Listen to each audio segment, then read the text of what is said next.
हे दोस्तों, क्या आप मुझे क्वेश्चन का आंसर दे सकते हो? कैसे कुछ इन्वेस्टर को सबसे अच्छे सबसे बेहतर डील मिल जाता है जो किसी दूसरे को नहीं मिलता? कैसे वो एक अच्छी और बुरे डील के डिफरेंस को समझते हैं और कैसे वो सही चीज चुनते हैं जो मैक्सिमम टाइम प्रॉफिटेबल ही होता है? तो वो ये कैसे करते हैं? वो ये करते हैं अपने थर्ड आई से, जिसे हम इंसान इंस्टिंक्ट्स कहते हैं, जो बहुत ही ज्यादा पावरफुल है।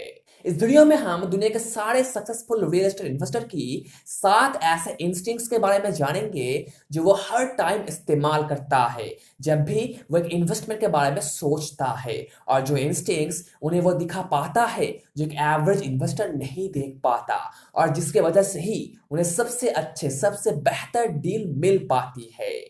ये सारे इंस्टिंक्ट्स शायद आपको कॉमन लग सकता है, बट बिलीव मी ये कॉमन नहीं है, क्योंकि यही वो जरिया है जहां से आप कॉइन के दूसरे हिस्से को देख पाओगे और उसे एनालाइज भी कर पाओगे, जिससे आपको पता चलेगा कि सच में ये वो है जो ऊपर से दिख रहा है या फिर कुछ और बात है। आप इस चीज को सही से आइडेंटिफाई कर पाओगे और सही इन्वेस्टमेंट डिसीजन ले पाओगे। तो चलो अब जान लेते हैं कि वो इंस्टिंक्ट्स क्या है और कैसे हम उसे इस्तेमाल कर सकते हैं। Instincts number 1, facts versus opinions. मान लो आप एक प्रॉपर्टी खरीदने के बारे में सोच रहे हो, पर आप ये डिसाइड नहीं कर पा रहे हो कि अच्छा है या बुरा, कि यह प्रॉफिटेबल होगा या नहीं। आप ये डिसाइड नहीं कर पा रहे हो क्योंकि आपका वो डिसीजन बस दो चीज पर डिपेंड करता है, एक फैक्ट्स और दूसरा ओपिनियन। जैसे अगर कोई कहता है कि इस प्रॉपर्टी की वैल्यू बढ़ेगा, इस कंपनी का शेयर प्राइस बढ़ेगा, तो वो एक ओपिनियन है। या फिर वो एक सक्सेसफुल इंसान है, तो वो भी एक ओपिनियन ही है, क्योंकि प्रॉपर्टी की वैल्यू बढ़ेगा या घटेगा इसका कोई गारंटी नहीं है। वो एक फ्यूचर इवेंट है, और सक्सेस एक रिलेटिव चीज है जो हमेशा बदलता रहता है। जैसा आइंस्टाइन ने कहा था, everything is relative, nothing is permanent. सब कुछ चेंजेबल है, कुछ भी हमेशा नहीं रहता। टाइम बाय टाइम सब कुछ चेंज होता रहेगा। तो उस प्रॉपर्टी की वैल्यू बढ़ेगा या घटेगा, बस इसके ऊपर डिपेंड करके इन्वेस्ट करना सही नहीं होगा, बल्कि आपको अपना ड्यू डिलिजेंस करना होगा और ये पता लगाना होगा कि इसका फैक्ट्स क्या कहता है।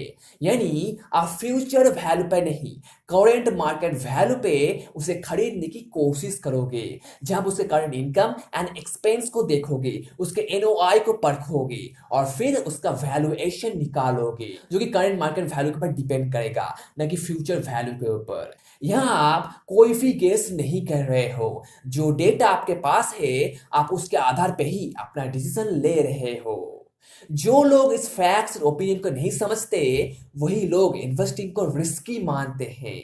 वो बस कॉइन के एक हिस्से को देख पाते हैं, पर एज एन अल्टीमेट इन्वेस्टर आपको कॉइन के दूसरे हिस्से को भी देखना होगा, क्योंकि वो देखने से ही आपको सच पता लगेगा। आप गुड इन्वेस्टमेंट और बैड इन्वेस्टमेंट के बीच का अंतर देख पाओगे। और सबसे बड़ी बात, आप डरोगे नहीं कि मैं अपना पैसा खो दूंगा। वो फैक्ट्स आपको सही से बता पाएगा कि आपका ये इन्वेस्टमेंट कितना सही जा सकता है, वो कितना प्रॉफिटेबल हो सकता है। तो आपका डर निकल जाएगा। इमोशन की कोई जगह नहीं है इसमें, just facts, only facts. Opinion पे इन्वेस्ट करोगे तो श्योरली गैम्बल होगा। तो फैक्ट्स पे फोकस करो और कॉइन के दूसरे हिस्से को भी देखना सीखो, तो ही आप सही डिसीजन ले पाओगे अपने इन्वेस्टमेंट में। बट दोस्त, इनसेन सोल्यूशन में फंस मत जाना, जो कि हमारा सेकेंड इंस्टिंक्ट है। जो लोग फैक्ट्स और ओपिनियन को समझने के बाद भी ये डिसाइड नहीं कर पाते कि सच में कौन सा फैक्ट्स है और कौन सा ओपिनियन, वही लोग इनसेन सॉल्यूशन अप्लाई करते हैं उस प्रॉब्लम से छुटकारा पाने के लिए। यानी वो ओपिनियन को ही फैक्ट्स मान के चलते हैं। जैसे अगर आप किसी से पूछोगे कि तुमने वहां इन्वेस्ट क्यों किया जबकि तुम उसे अफोर्ड भी नहीं कर सकते थे, तो उसका आंसर होगा कि मेरे ब्रोकर ने कहा है ये प्रॉपर्टी वैल्यू में इंक्रीज होगा, इसीलिए मैंने सोचा कि क्यों ना मैं इसे खरीद लूं और वहां कुछ महीने के लिए रह लूं, फिर आगे जाके मैं उसे बेच दूंगा अच्छा खासा प्रॉफिट में, जो श्योरली मेरे सारे मनी प्रॉब्लम को सॉल्व कर देगा। इसीलिए मैंने उसे खरीदा था। या फिर तुमने उस म्यूचुअल फंड में इन्वेस्ट क्यों किया था? तो उसका आंसर होगा क्योंकि मेरे एडवाइजर ने कहा था कि एक अच्छा इन्वेस्टमेंट है और सारे लोग भी वह इन्वेस्ट कर रहे हैं, इसीलिए मैंने भी कर दिया और मैं प्रीटी श्योर हूं कि वह फंड अच्छा परफॉर्म करेगा और मेरा पैसा बढ़ेगा। तो इन दो एग्जाम्पल से आप समझ सकते हो कि आजकल सारे लोग ओपिनियन को ही फैक्ट्स मान के चल रहे हैं और उसके ऊपर भरोसा करके ही इन्वेस्ट कर रहे हैं। प्रॉपर्टी की वैल्यू ऊपर जाएगा या नहीं, ये टाइम नहीं, मार्केट डिसाइड करता है, ट्रेंड डिसाइड करता है, हिस्टोरीज एंड साइकिल्स डिसाइड करता है, जो हम आगे बात करेंगे। ब्रोकर ने कहा इसलिए आप इन्वेस्ट करोगे, ये सही नहीं है। वो आपका पैसा है और उसे प्रोटेक्ट करने की जिम्मेदारी भी आपकी है। हाँ, आप सुनो, उनकी बात सुनो, पर उसे वेरीफाई जरूर करो, उसमें रियल फैक्ट्स ढूंढने की कोशिश करो। ओपिनियन को फैक्ट्स मान के मत चलो, आपका पैसा डूब जाएगा। तो इनसेंट सॉल्यूशन की गेम को समझो, भ्रम से बाहर निकलो या फिर उसे अपने लाइफ से निकाल दो, तभी आप सही इन्वेस्टमेंट डिसीजन ले पाओगे और शायद आपका इन्वेस्टमेंट सफल भी होगा ना। कुछ लोग होंगे जो मेरे साथ सहमत नहीं होंगे, खासकर ये इंस्टिंक्ट्स जानने के बाद, और वो सही भी है क्योंकि उनके ब्रोकर्स ने उन्हें वही सिखाया है आज तक। तो उसे फटाक से चेंज करना आसान नहीं होगा, मैं समझता हूँ उसे चेंज करना उतना आसान नहीं होगा।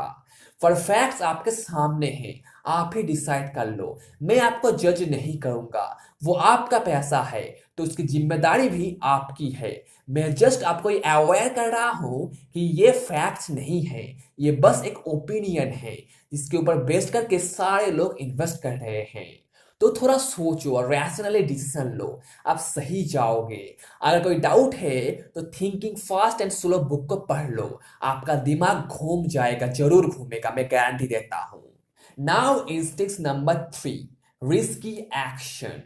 एक कहावत है दोस्तों, if you don't verify information and acted on blindly you risk death.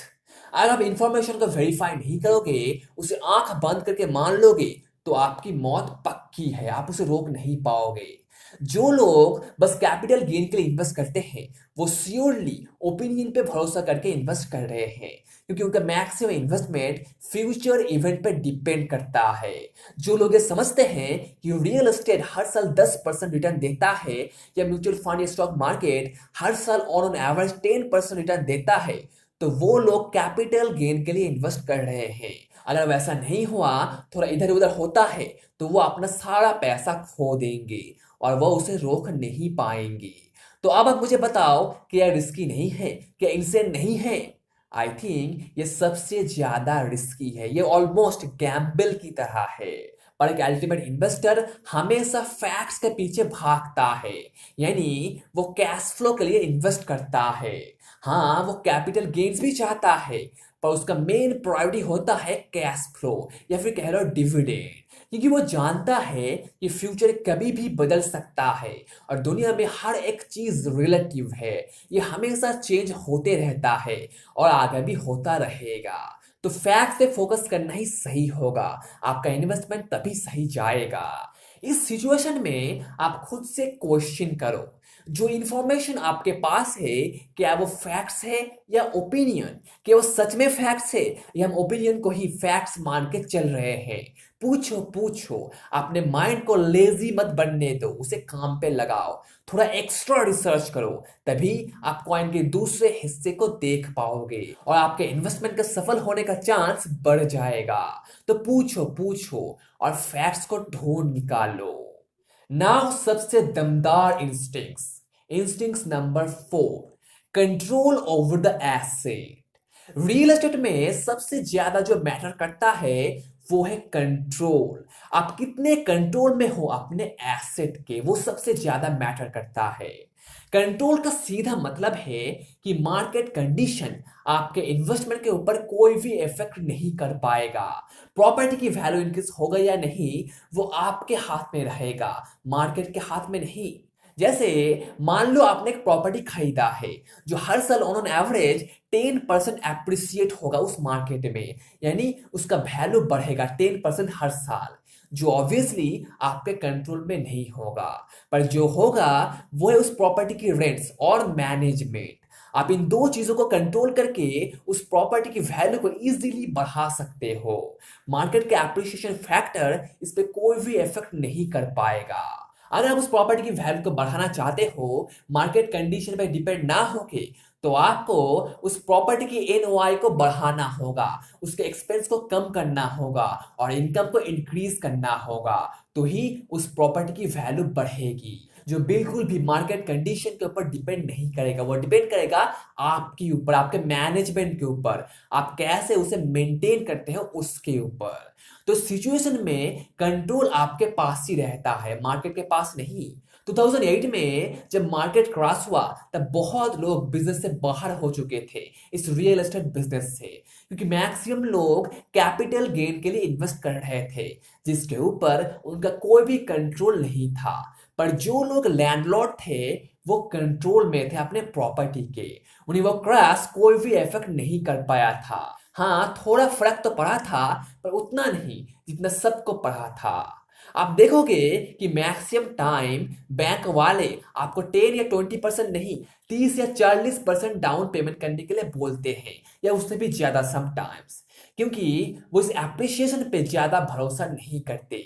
वो जानते हैं कि इसका कोई गारंटी नहीं है और बैंक्स हमेशा गारंटी चाहता है, तभी वो आपको लोन देंगे। अगर आप फैक्ट्स पे फोकस करोगे, करंट मार्केट वैल्यू पे फोकस करके इन्वेस्ट करोगे, तो आपके पास हमेशा कंट्रोल रहेगा। मार्केट कंडीशन आपके ऊपर, आपके इन्वेस्टमेंट के ऊपर कोई भी इफेक्ट नहीं कर पाएगा, आप पूरे कंट्रोल में रहोगे। पर रूल्स का क्या दोस्तों, रूल्स का क्या? हाँ, आपका कंट्रोल में रहना है, पर जब तक आप रूल्स को सही से नहीं समझते तब तक आपके पास पूरा कंट्रोल नहीं होगा। ये सब सभी जानते हो, अगर किसी देश में कोई रूल नहीं होगा तो वहां कोई भी एसेट नहीं होगा। रूल्स ही है जो उस एसेट की वैल्यू को बढ़ाता है या उसे घटाता है। यहीं पे बहुत सारे इन्वेस्टर प्रॉब्लम में फंस जाते हैं, आइदर वो रूल्स को इग्नोर करते हैं या उसे तोड़ते हैं, जिसकी वजह से उनको अपने इन्वेस्टमेंट में भारी नुकसान झेलना पड़ता है। जस्ट एक बार सोचो, अगर फुटबॉल गेम में रेफरी नहीं होगा तो वहां कितना केओस होगा, कितना लड़ाई होगा, कितना मारामारी होगा। या फिर आगे के नेबरहुड में लोग अक्सर रूल्स को तोड़ते रहते हैं और जहां क्राइम्स हमेशा हाई रहता है तो वहां की प्रॉपर्टी की वैल्यू तो गिरेगा ही ना। लोग वहां रूल्स को फॉलो नहीं कर रहे हैं और जिसका सीधा असर प्रॉपर्टी की वैल्यू पे पड़ रहा है। अगर कोई कंपनी रूल्स को फॉलो नहीं करता, अपनी मनमानी करते रहता है, तो उसे डूबने में ज्यादा देर नहीं लगेगा, वो जल्दी डूब जाएगा। रूल्स आपको बहुत अमीर बना सकता है या बहुत गरीब, डिपेंड करता है कि कैसे आप उसे इस्तेमाल करते हो। रूल्स हमें वो इंफॉर्मेशन देता है जिससे हमें पता लगता है कि कैसे हमें इस खेल को खेलना है। इसीलिए एक अकाउंटेंट या लॉयर इतना महत्वपूर्ण होता है। हर साल नए नए रूल्स लागू हो रहे हैं, उसे सही से समझ के काम पे लगाना काफी मुश्किल होता है एक इन्वेस्टर के लिए। इसलिए आपको एक टीम चाहिए, एटलीस्ट एक लॉयर एंड एन अकाउंटेंट, जिसे सही से समझेगा और आपके अकॉर्डिंग उसे इस्तेमाल करेगा। जो हमने पिछले वीडियो में कहा था, टैक्स लूपहोल की वीडियो में, कि कैसे लॉ का सही फायदा लेके आप अपने टैक्स को बचा सकते हो लीगली। तो रूल्स को फॉलो करो, आपका रिटर्न ऑन इन्वेस्टमेंट बहुत गुना बढ़ जाएगा, या फिर आप खराब डील से बचे रहोगे। जो मैक्सिमम टाइम होता है लोग फ्रॉड्स में फंस जाते हैं बस रूल्स को ना समझ के। तो अगर रूल्स को समझोगे तो आप ऐसे फ्रॉड से बचे रहोगे और उस प्रॉपर्टी को सही से एवेलुएट कर पाओगे, जिससे आपका इन्वेस्टमेंट सही जाएगा। तो रूल्स को फॉलो करो दोस्तों, रूल्स को फॉलो करो, आप प्रोटेक्टेड रहोगे और आपका इन्वेस्टमेंट सही भी जाएगा। अब हम कुछ प्रेडिक्शंस करेंगे और फ्यूचर देखने की कोशिश करेंगे जो सारे सक्सेसफुल इन्वेस्टर ने किया था अपने शुरुआती दिनों में। तो इंस्टिंक्ट नंबर 6 है द ट्रेंड्स। अब तक हमने ओपिनियन को गलत बोला है, उसे बुरा भला कहा है, बट दोस्तों इस ओपिनियन पे ही ट्रेंड डिपेंड करता है। इंटेलिजेंस क्या है? इंटेलिजेंस वही है जो कि इंफॉर्मेशन को मीनिंगफुल बनाता है। वो बस ओपिनियन पे ही नहीं, फैक्ट्स पे भी फोकस करता है और एक फ्यूचर व्यू देता है जो शायद सही भी हो। दुनिया के सारे बड़े बड़े बिलियनियर्स ट्रेंड पे विश्वास करते थे, पर उन लोगों ने उसे वेरीफाई जरूर किया था और ये पता लगाया था कि ये इंफॉर्मेशन कितना सही हो सकता है। फिर जब जब टाइम आगे बढ़ता गया और वो देखने लगे कि ये ट्रेंड सही जा रहा है, तो वो उसमें और एफर्ट डालने लगे और आखिर में वो ट्रेंड सही साबित हुआ और वो एक बिलियनियर बन गए। दोस्तों, ट्रेंड आपका फ्रेंड है, ट्रेंड इज योर फ्रेंड। उसे विश्वास करो और आगे बढ़ो, पर ब्लाइंडली नहीं, आंख बंद करके नहीं। फैक्ट्स को पहले वेरीफाई करो, फिर आगे बढ़ो। जैसा करंट ट्रेंड कहता है कि रियल एस्टेट इंडस्ट्री 2030 तक $1 ट्रिलियन हो जाएगा, जो कि एक ओपिनियन है, पर फैक्ट्स कह रहा है कि वो हो सकता है, क्योंकि देश में बहुत सारे स्टार्टअप शुरू हो रहे हैं इस रियल एस्टेट सेक्टर में, जिनमें से एक मुझे सबसे ज्यादा पसंद है, जो लोगों को वर्चुअल फीलिंग्स देता है, अपने कस्टमर्स को जो उसे खरीदने के लिए या फिर देखने के लिए जाते हैं, जो काफी अच्छा है। टेक्नोलॉजी का सही इस्तेमाल हो रहा है इस इंडस्ट्री में भी। बस यही नहीं, और भी बहुत सारे सिग्नल्स है जो ये साबित कर रहा है कि ये ट्रेंड सही जा सकता है, पर इसका कोई गारंटी नहीं है। अगर ये ट्रेंड गलत होता है तो शायद सारे स्टार्टअप्स फेल हो जाएंगे और हमारा चैनल कभी ग्रो नहीं करेगा। तो ऐसा कुछ इंडिकेटर्स है, पर हमें फैक्ट्स के हिसाब से चलना होगा, हमें हमेशा उसे वेरीफाई करना होगा। Trust but always always verify. अगर हम इस प्रेडिक्शन को और एक स्टेप आगे ले जाते हैं तो हमें हिस्ट्री एंड साइकिल्स को परखना होगा, जो कि हमारा नंबर 7 इंस्टिंक्ट्स है। आप तो जानते ही हो, हिस्ट्री डज रिपीट इटसेल्फ, इसलिए आपको एटलीस्ट 20 साल की मार्केट को समझना होगा। जस्ट रियल एस्टेट ही नहीं, बट सारे फाइनेंशियल मार्केट्स जैसे स्टॉक्स, बॉन्ड्स, ऑयल, गोल्ड, सारे मार्केट्स। क्योंकि देखा गया है कि जब भी कमोडिटीज या प्रॉपर्टीज की प्राइस ऊपर जाता है तो स्टॉक की प्राइस नीचे आता है।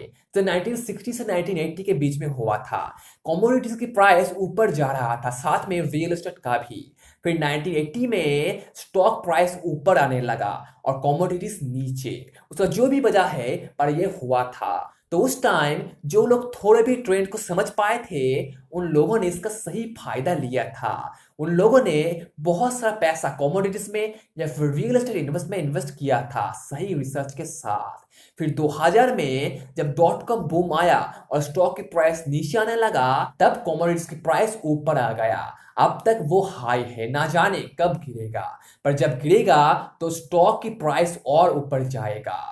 हाँ, मैं कोई इकोनॉमिस्ट नहीं हूँ, नहीं वो लोग जिन्होंने ये रिसर्च किया है। ये बस एक ओपिनियन है जिसका फैक्ट्स ना के बराबर है, बट ये बात सही भी हो सकता है, because history does repeat itself. History हमेशा खुद को रिपीट करते रहता है। इस हिस्ट्री के साइकिल्स को सही से समझने के लिए आपको दुनिया की पूरे इकोनॉमी को सही से समझना होगा, तभी आप थोड़ा अंदाजा लगा पाओगे। तो दोस्तों, यही थी वो सारे इंस्टिंक्ट्स जो एक सक्सेसफुल इन्वेस्टर हमेशा यूज करता है जब भी वो इन्वेस्टिंग के बारे में सोचता है। और यही वो चीज है जो उसे एक अच्छा और एक बुरे इन्वेस्टमेंट के बीच का अंतर दिखा पाता है और सही जगह इन्वेस्ट करने में मदद करता है। आई होप आपको ये सारे इंस्टिंक्ट्स अच्छे से समझ आ गया है। अगर हाँ, तो वीडियो को लाइक कर दो और अपने दोस्तों के साथ शेयर कर दो। अगर कोई क्वेश्चन है तो कमेंट पे जरूर पूछो। चैनल पे नए हो तो सब्सक्राइब जरूर कर लो और हमें सपोर्ट करो। तो चलो फिर मिलते हैं अगले वीडियो में और एक अच्छे टॉपिक के साथ। तब तक take care and be safe दोस्तों। Thank you.